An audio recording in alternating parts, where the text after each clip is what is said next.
Managing a small team or business comes with a unique set of challenges. With limited resources and manpower, it's easy for things to feel chaotic and out of your control. How can you, as a leader, accomplish your goals while keeping your team engaged, effective, and accountable? This podcast will give you practical strategies you can implement now to lead your team or business to reach its fullest potential. Welcome to the Organizing Chaos podcast with your host, Danny Coleman. Hey, how's it going, guys? Thanks so much for tuning in to another episode of Organizing Chaos, where we talk about small practical strategies for small teams and small businesses.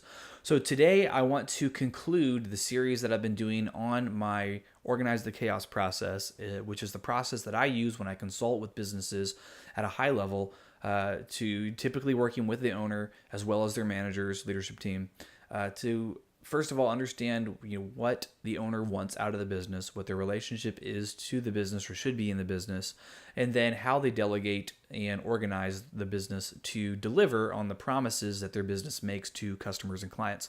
So I use this process with clients, but you can use this yourself simply by watching my playlist on these different steps and really just kind of trying them out yourself, working through these things yourself. Soon, in the very near future, I will have worksheets that actually complement that playlist, so that you're able to actually kind of work through these 8 different steps on your own, and that'll be a free download. If you have any interest in that, just make sure that you shoot me an email at danny@dannycoleman.me. I'll be happy to hook you up with that once I've finished them. But without further ado, I want to jump into the last step, which is meetings. Very exciting topic, right? Most people have a negative association with meetings because they've probably either been a victim of being in a meeting that was poorly run, or they simply don't know how to run meetings themselves.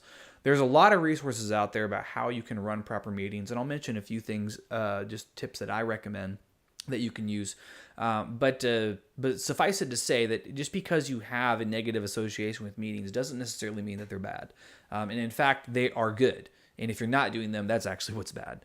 So let me give you a scenario that oftentimes I've seen either as an employee or as a consultant in small businesses. So the owner let's say, the owner is Joe, and he, is talking to his office manager, Jamie. Hey, Jamie, I've been thinking about, learning more about, how our sales have been this last quarter or whatever. And I realized that I need you I don't know how to do that. So can you run a report for me on, this item through these dates? And Jamie's like, oh, yeah, sure, no problem. And of course, he says this to her when he happens to get up for a break, a coffee break, stretching his legs or whatever. It's come to his mind. She's knee-deep in work, or maybe she's on her way to the bathroom or on her way to get water, or maybe she's eating lunch at her desk or something. And so the owner may not even remember that he said this to her, because he just kind of said it flippantly. It kind of came to his mind. It was an impulse. And then he said, because she's in close proximity, hey, I need this thing. Whether or not she even remembers that too is just as much of a gamble. Is she going to remember if she was in the middle of something that there was something else random that the owner wanted? Maybe she'll remember, maybe she won't. So my point being is that those types of conversations happen all the time. And in small business, people feel like they're getting work done because they have easy access to other members of their team. And so they can just kind of intrude upon their time and intrude upon whatever task they're focused on. Or whatever they're doing, and just say, hey, I need this thing. Can you get that to me? Lots of times there's no date set. There might not be a priority level articulated. And there's all kinds of just different things that are missed when you are mentioning something flippantly rather than in a dedicated time slot to discuss things that are needed from different team members. So that scenario happens all the time, and the reason hopefully it's clear, rather, I guess, why that's a poor way of getting or asking for work to be done or communicating about workloads. So that's why regular meetings are so important. And I say this, and there's some people are really good about this. Some small businesses are really good about this. But I've spoken with people who consult with businesses up to 500 or so employees, and they still, even at that level, there might be inconsistent meetings or crisis meetings often, which are really the worst kinds of meetings, because that means when there's a meeting called, everyone's like, oh no, something bad happened. What's going on? Or there's going to be some kind of announcement, like everyone's nervous and, do you know what it's about? You know what it's about? So that's, crisis meetings are bad too. So if you're going to have a meetings, make sure that they're regular and consistent. So I'm just going to run through 3 different points here, hopefully to try to sell you on the idea of why regular meetings are so important. And then I'll try to give you a few tips about how you can make them stick for your business and what can be, or what you really want them to look like in a real world context. So the first thing is regular communication. So there's a book he's a doctor with the World Health Organization. I can never remember his name. But it's called the Checklist Manifesto, and I'll make sure that there's a link to that in the description of this YouTube channel. But it is a fantastic book if you're trying to learn more about systems and processes and checklists and how they can really empower your business to accomplish a lot. And one of the good examples that the author gives is the building of a skyscraper. Have you ever thought and contemplated just about how many people are involved in the construction of a skyscraper? I'm in real estate, and I know how many people can be involved in just a simple single-family rehab, but constructing a skyscraper just seems like insane to me. Like how are those all standing up for such a long time? It seems like there are so many opportunities for things to go wrong or for there to be miscommunication so that the skyscraper might not even be properly built. But we have skyscraper after skyscraper that are built, in this country and all over the world, and they're not just falling over. So one of the things that the author mentions is just about how you might be able to take a process and checklist it out, like do X, click Y, copy and paste Z, whatever. But there are certain points where communication needs to happen. So you build communication checkpoints into your process.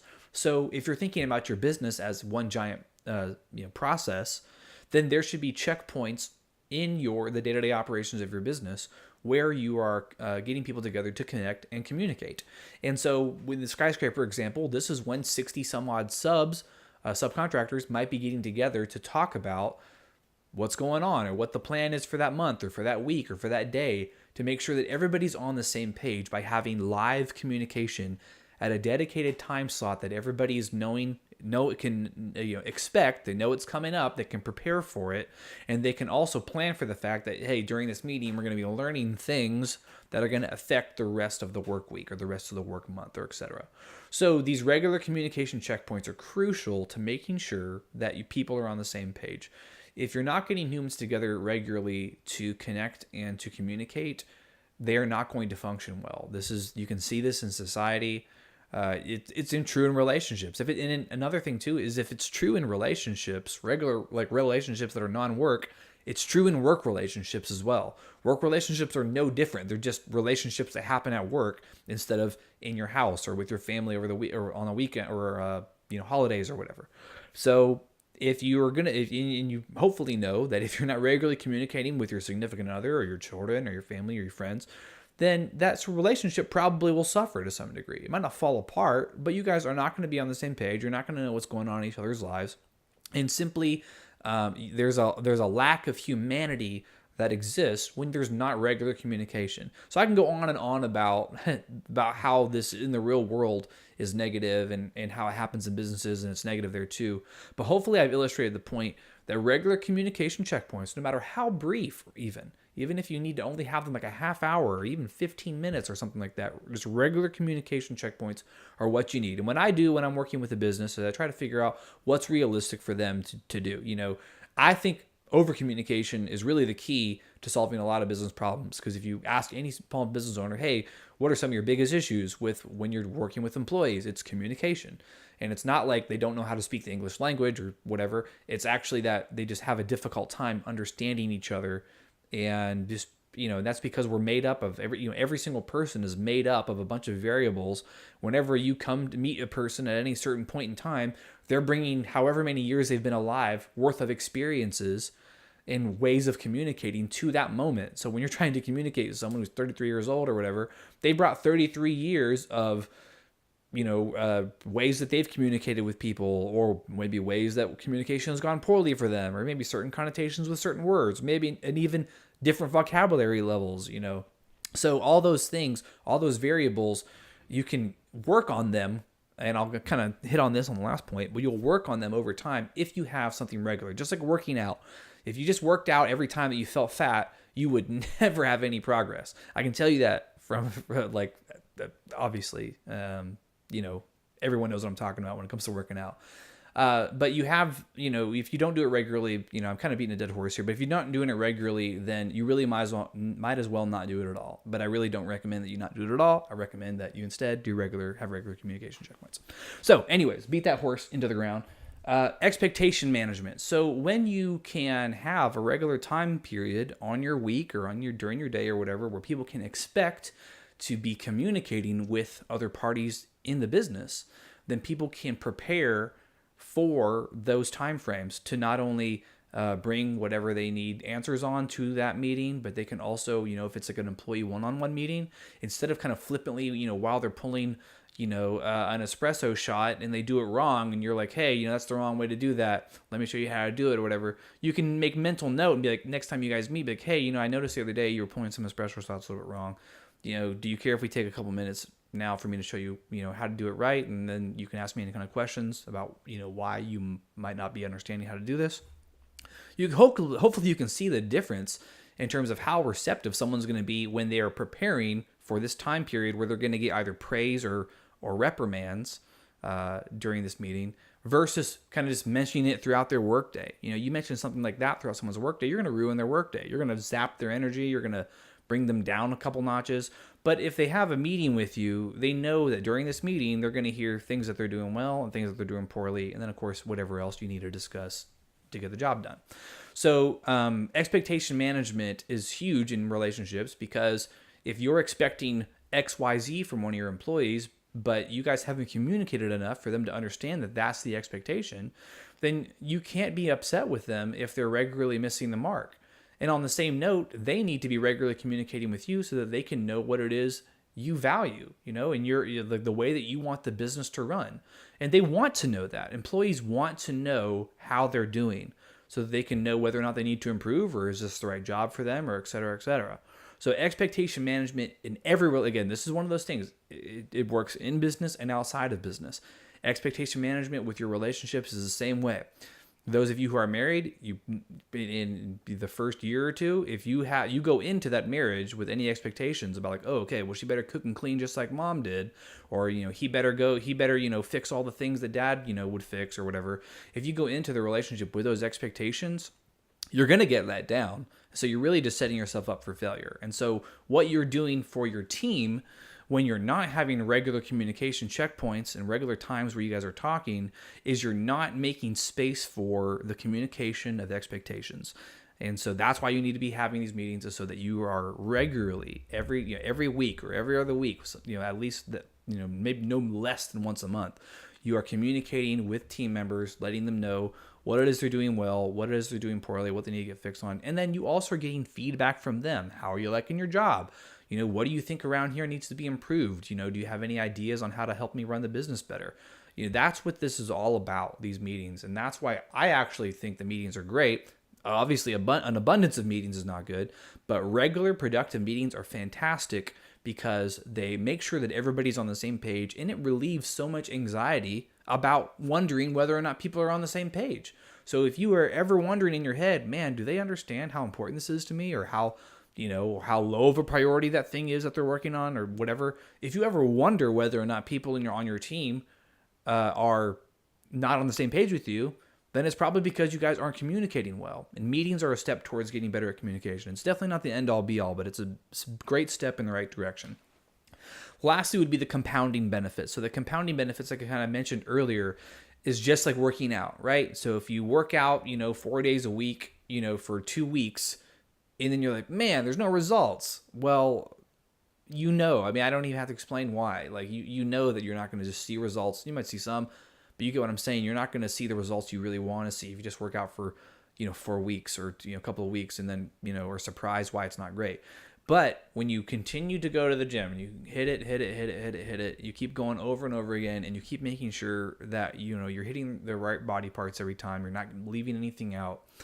All of those visits continue to compound upon each other, so that where not only are you building the habit of enjoying exercise, or at least getting it done if you don't enjoy it, those compounding benefits, you'll see them in the mirror or on the scale when you go to check out how your results are, and you look to see how much weight you're able to do. You're going to be going up because of the regular recurring event that you have of going to the gym.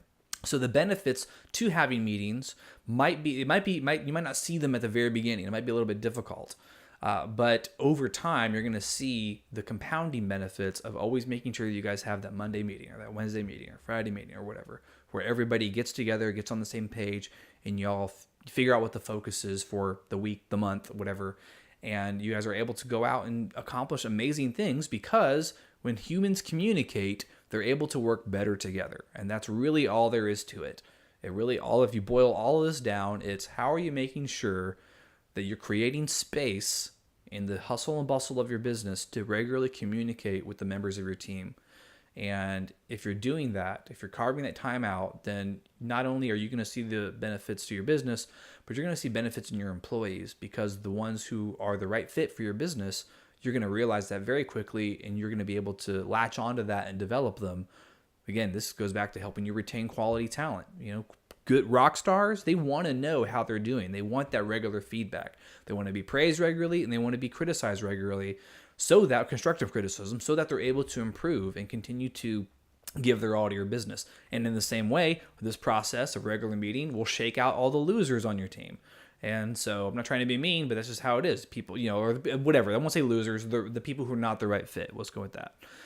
This regular meeting structure will shake those people out, because people who don't want to be held accountable do not like meetings, because guess what? In meetings, you're going to be held accountable. Hey, Janie, where's that report that I asked you for last week? I haven't seen it yet. And it's accountability. Everyone's getting and exchanging to-dos and whatnot and focuses and everything during the meeting, and everybody else is hearing it. So that lets them, or that encourages them to be more accountable to whatever it is that that's being asked of them.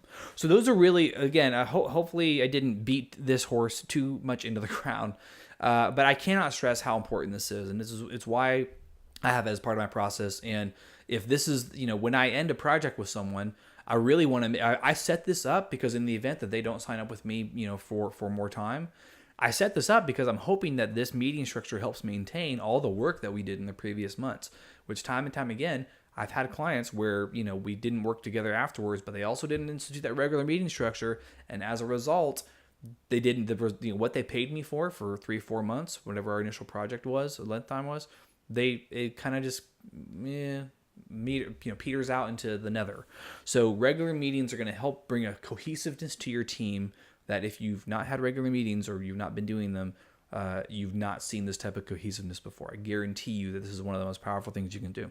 So again, so let me just touch on a few things to do real quick on how to have regular meetings that are good. First of all, have a template for your meeting, right? So this should be like a checklist for all the things that you should be discussing. There should be like a time to check in with each other as humans. Hey, how's it going? What do you do this weekend? Stuff like that.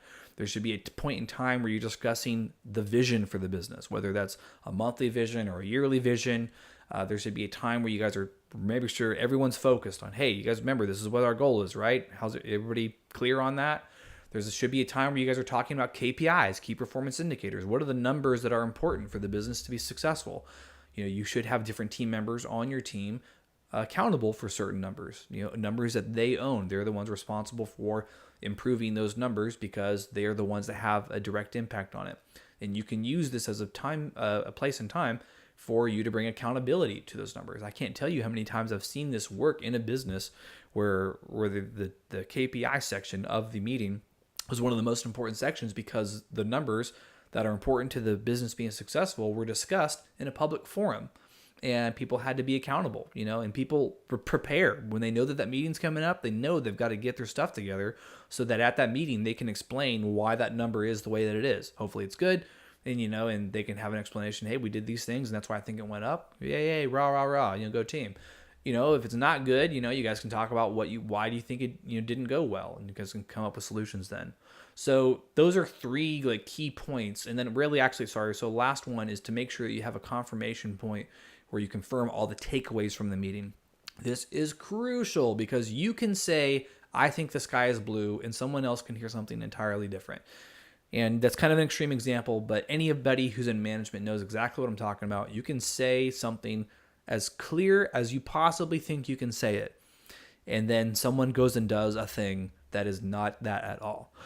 And so confirmation, a point in the meeting at the end of the meeting where you confirm, hey, Jamie, so you're going to get that report to me, right? Yep, I'm going to get the report. What day did I want it on? On the 4th. Awesome. Do you have any questions about that? Or you need anything from me to be able to get that report? Nope. If I do, I'll let you know. Sweet. That's awesome. That's how a meeting should go. That's when it ends like that. It's great because everyone knows what they need to do before the next meeting or within whatever time frame you set. So having those 4 different parts, the human check-in part, the account or the point where you're getting focused on the vision, the KPI section, and then the takeaways. Those are crucial for any business, and you should be using them. And of course, you can add in other sections that are directly related to what your business needs, regular attention on. So for instance, in business that I have with my partner, where we have a real estate education business, there's a point in our meeting where we make sure we talk about content that we're creating, so we make sure, hey, are we good on content? Are we, are we enough ahead on that? So, I mean, whatever it is in your business, you're going to find, but just having a template for your meeting so that you make sure you go right down the line and you make sure that you talk about everything that needs to be talked about. That's how you make a good meeting. So another thing is, don't give up on them. Do not be like, you know what, we're really busy this morning. Hey, everybody, we're just going to do the meeting next week, or we're going to try to do it later. That demonstrates an extreme lack of commitment to this process. And when your team sees that, you cannot expect anything else from them besides the same type of approach that you're taking when you say, hey, the meeting's really not that important. So if you're doing this, commit to a frequency that you can actually do. So don't be like, yeah, we're going to meet every single day in the morning. We're going to do scrum meetings or something like that. Commit to what you think is feasible and go with that. And don't let up. Have that meeting at all costs, unless there's like an extreme emergency that everybody would be like, okay, yeah, well, so-and-so's kid's sick or is dying or something. So anyways, hopefully those things will stick with you. You'll be able to help, see this through to the end. Because once you start displaying that kind of, whatever sort of, feeling towards a meeting, then your team is just going to pick up on that and be like, whatever they say during the meeting is not that big a deal. And then lastly, again, make sure that those takeaways that you guys have in each meeting, you guys are following up on them in the next meeting. So I guess that might be a 5th point to have, or 5th part of the meeting to have, is to make sure that you're following up on the last week's ones. That way people aren't like, oh yeah, well, you said I had to do it, but they never ask. So yeah. Anyways, hopefully that was helpful. Again, there are other episodes I have about the different. I have 3 different types of meetings that I highly recommend every business do, and I go into each one of those, kind of what they look like. Like I said, I'll make sure that I link those things in the YouTube episode or in the YouTube description. So thanks again for joining me on this last episode in the series of my process for organizing the chaos within your business. If you have any questions about it, I'd be happy to help you. Just answer any questions that I can. And also, I appreciate your feedback. Anything that you have to say about this process or asking me questions about it, it helps make it better for me, which then, of course, helps me serve people better. If you haven't before, I don't really mention this a whole lot, but I would really appreciate a rating and review on iTunes or on Stitcher or Google Play, whatever your preferred method of listening, consuming podcast is. Those reviews really help me get my message out there, and I really want to take this message of bringing good management to small business so that people can live happy, more fulfilling lives while they're at work, so that they have the energy to go out and be awesome people in their communities. And so help me get this message spread by giving me a review. Really appreciate that. You can subscribe to me on YouTube. I have a YouTube channel as well. And then, of course, iTunes, Stitcher, Google Play, and I'm on Spotify as well. You can find my podcast there. And yeah, if you have any questions, always feel free to hit me up, danny@dannycoleman.me. If you have any interest in sharing what you know about or something of value, rather, for small businesses, like to be interviewed on my podcast, whether you're local or afar, I would be happy to talk with you. Shoot me an email again, danny@dannycoleman.me. Follow me on Instagram @IamDannyColeman. And yeah, hope you guys are doing awesome and have an excellent rest of your week, and I'll see you later. Want more? Go to DannyColeman.me to download Danny's free small business hiring guide, which includes tips, templates, and tools, plus a step-by-step process you can use to find and keep high-quality employees for your small team or business.